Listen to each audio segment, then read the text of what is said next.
Hello दोस्तों, स्वागत है आप सभी का केसीसी एजुकेशन चैनल पर। मेरा नाम है कौशल कुमार। मैं आशा करता हूं आप सभी लोग अच्छे होंगे और स्वस्थ होंगे। दोस्तों, आज हम आपको हिस्ट्री में एक और अद्भुत टॉपिक के साथ आ गए हैं, गुप्त वंश। जी हां, अगर गुप्त वंश की स्टार्टिंग की वीडियो आपने नहीं देखी है तो आपको लास्ट वीडियो देखनी पड़ेगी, क्योंकि हमने इससे पहले गुप्त वंश के संस्थापक यानी कि श्री गुप्त के बारे में, उनके बेटे घटोत्कच के बारे में हमने आपको पढ़ा दिया है। साथ ही हमने आपको चंद्रगुप्त द्वितीय इसके बारे में पढ़ा दिया है। भाई देखो, जो हमारा चंद्रगुप्त मौर्य हैं वो अलग हैं, वो मौर्य वंश के हैं, लेकिन ये हमारे गुप्त वंश के हैं जिनका नाम चंद्रगुप्त प्रथम है। ठीक है ना। तो चंद्रगुप्त प्रथम के बारे में हमने पढ़ा दिया है। साथ ही साथ हमने आपको उनके बेटे समुद्रगुप्त के बारे में पढ़ाया है, और समुद्रगुप्त ने कैसे साम्राज्य का विस्तार किया वो भी हमने आपको समझाया, और किस प्रकार से आपका समुद्रगुप्त को एक हमारे भारत का नेपोलियन या एक अनोखे शासक के रूप में या साम्राज्यवादी के रूप में उनको जाना जाता है। उसको अगर आप समझना चाहते हैं तो आपको पुरानी वीडियो देखनी पड़ेगी। चलिए, आज हम समुद्रगुप्त ने किस प्रकार से अन्य राज्यों को मतलब एक तरीके से उन पर नियंत्रण करने के लिए उनको जब पराजित कर दिया तो अपने साम्राज्य का विस्तार करने के लिए उन्होंने कैसे कैसे सैन्य अभियान और सैनिक नीतियां अपनाई। तो आज हम समुद्रगुप्त की कुछ जो सैन्य अभियान की कुछ नीतियां थी और उनके जो राज्य विस्तार की नीतियां थी उनमें से कुछ नीतियां बताएंगे। साथ ही हम आपका चंद्रगुप्त द्वितीय, जिसको हम विक्रम आदित्य के नाम से जानते हैं, उनको भी कवर करने वाले हैं। तो चलिए बात करते हैं हमारा समुद्रगुप्त के द्वारा अपनाई गई पहली नीति, जिसको हमारा राज्य प्रबोधन की नीति कहा जाता है। जी हां, पहली नीति राज्य प्रबोधन की नीति। इसका मतलब था कि किसी भी राज्य को जीतकर प्रत्यक्ष रूप से अपने राज्य में शामिल कर लेना। पॉइंट टू बी नोटेड, राज्य प्रबोधन की नीति समुद्रगुप्त के द्वारा अपनाई गई थी। इसमें ये किसी भी राज्य पर आक्रमण करते थे, उस राज्य को हराते थे, पराजित करते थे, और डायरेक्टली हमारे गुप्त वंश के अंतर्गत उस साम्राज्य को शामिल कर लेते थे। ठीक है ना।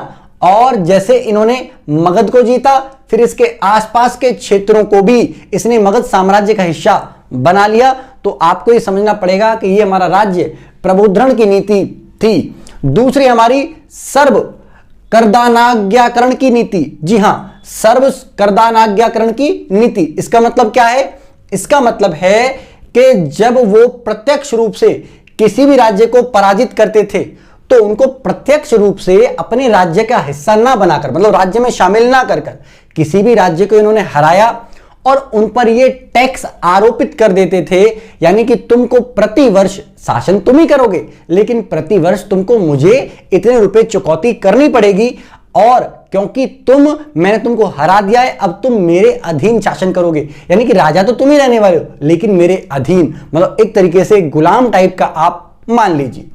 तीसरी नीति की बात करें तो ये हमारा क्या है? परिचारीकृत की नीति। जी हां, परिचारीकृत की नीति क्या है? इसमें पराजित करके अपना दास बना लिया जाता था। आप ध्यान रखिएगा, इसमें समुद्रगुप्त किसी भी राज्य पे आक्रमण करते थे, राज्य पर आक्रमण करने के बाद उसको पराजित करते थे, और जैसे ही उस राज्य को पराजित कर दिया तो फिर उनको अपना दास बना लेते थे, गुलाम बना लेते थे और सेवाएं करवाते थे। जैसे इन्होंने आठवीं जाति के राज्यों को हराया, आठवीं जाति को हराया और इन्होंने उनको अपना दास बना लिया। आगे अगर हम बात करें तो कन्योपायन की नीति, एक नीति इन्होंने और फेमस करी, कन्योपायन की नीति। इसमें इन्होंने क्या करा कि विदेशियों को पराजित किया, और पराजित करके विदेशियों की जो लड़कियां थी, जो उनकी पुत्रियां थी, उनका विवाह अपने गुप्त वंश के अंदर करा और उनसे दोस्ताना जोड़ लिया, और इस तरीके से इन्होंने कन्योपायन की नीति को आगे बढ़ाया। तो विदेशियों को पराजित कर उनकी कन्याओं से गुप्त वंश में विवाह करना, साथ ही उन्हें गरुड़ मोहर, पॉइंट टू बी नोटेड, गरुड़ मोहर जो इनके राज्य की मुद्रा मानी जाती थी, उसके प्रयोग करने की भी आज्ञा दे दी जाती थी इस नीति के तहत।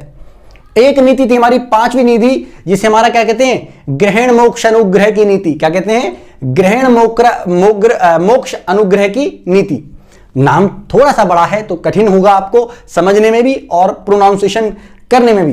तो ग्रहण मोक्ष अनुग्रह की नीति का क्या है कि इन्होंने दक्षिण भारत में 12 राज्यों को हराया और राज्यों को हराने के बाद वहां से कुछ संपत्ति या धन प्राप्त किया और बाद में उन राजाओं को उनके राज्य सौंप दिए। इसको धर्म की नीति भी कहा गया कि ये धर्म की विजय की नीति है कि इन्होंने बिना सताए बिना परेशान किए उस राजा को उसका राज्य लौटा दिया। तो ये इनका एक बड़कपन दिखाई देता है उस समय पर, हालांकि इन्होंने उनसे धन भी प्राप्त किया था। तो हमारा ये ग्रहण मोक्ष अनुग्रह की नीति, दक्षिण के 12 राज्यों को पराजित कर उनसे धन की प्राप्ति की परंतु उन्हें राज्य पुनः सौंप दिए। इसे धर्म विजय की नीति कहा गया। Point to be noted. धर्म विजय की नीति किसे कहा गया तो बताइएगा कि समुद्रगुप्त के द्वारा अपनाई गई एक नीति जो उनके सैन्य अभियानों में से एक थी जिसका नाम था ग्रहण मोक्ष अनुग्रह की नीति और इसी को हमारा क्या कहा गया, धर्म विजय की नीति कहा गया।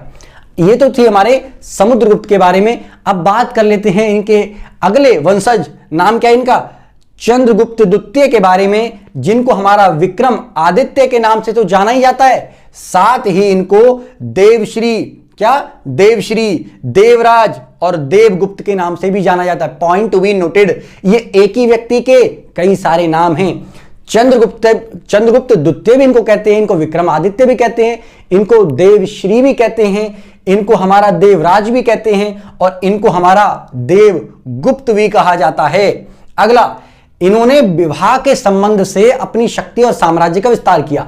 मतलब या तो ये किसी कन्या से विवाह कर लेते थे तो उसका साम्राज्य ऑलरेडी इनके अंडर आ जाता था। क्यों? क्योंकि वो रिश्तेदारी में आ गया।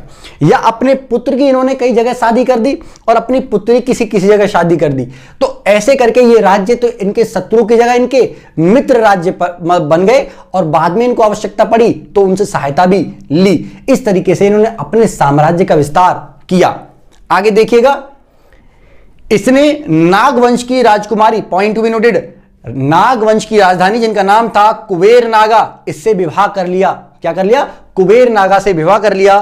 साथ ही अपनी पुत्री जिनका नाम प्रभावती था, उस प्रभावती अपनी पुत्री का विवाह कहां कर दिया इन्होंने? वकाट वंश में कर दिया। कहां कर दिया? वकाट वंश में। और अपना पुत्र, इनका पुत्र था कुमारगुप्त।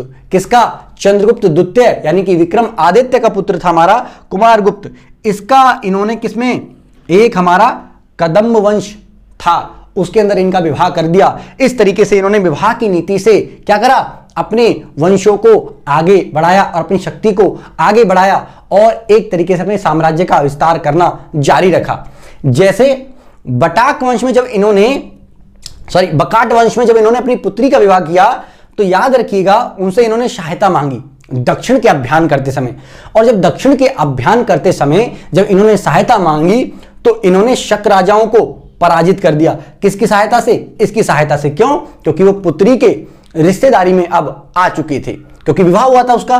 तो इस प्रकार से इन्होंने चंद्रगुप्त जो आपके द्वितीय हैं या फिर विक्रमादित्य हैं, इन्होंने विवाह करके या वैवाहिक संबंधों से अपने साम्राज्य का विस्तार किया, शक्तियों का बढ़ावा दिया।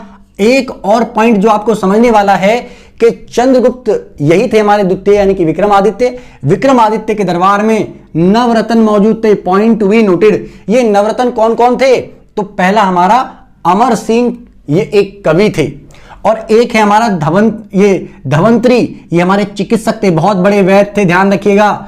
और हमारा तीसरा हरिसेन जो कि एक महान कवि हैं। कालिदास, आपने सुना होगा कालिदास। कालिदास की कहानी बड़ी अद्भुत है, उनकी कहानी हम आपको कभी सुनाएंगे। लेकिन ये कालिदास जो हैं संस्कृत के महान कवि रहे हैं। ध्यान रखिएगा, ये जो कालिदास हैं, इन्हीं कालिदास के कारण क्या हुआ है, ये हमारा पूरा का पूरा ब्यौरा। चलिए आगे बढ़ते हैं। कहापना का एक ज्योतिषी थे, इनके राजदरबार में एक शंकु नाम के वस्तुकार थे और एक हमारा ब्राह्मीर क्या थे, एक खगोल शास्त्री थे, ध्यान रखिएगा। और बरूची कौन थे? व्याकरण के ज्ञाता। और एक इनके में बेतल भट्ट जो कि जादूगर था, बहुत फेमस मैजिशियन था। तो ये इनके नवरत्न थे इनके दरबार में। किसके दरबार में? विक्रम आदित्य के दरबार में। आगे बात करें तो विक्रम आदित्य के दरबार में ही कौन आया था? चीनी यात्री फायान, कौन आया था हमारा? फायान भारत में आया था और ये 399 से लेकर 414 ईस्वी तक इन्हीं के पास रहा था, यानी कि भारत में रहा था। और इस तरीके से उन्होंने फायान ने अपना विवरण भी दिया है, भारत के बारे में बताया है कि गुप्त साम्राज्य के समय में भारत की स्थिति कैसी थी। तो आई होप आपको इतना समझ में आया होगा।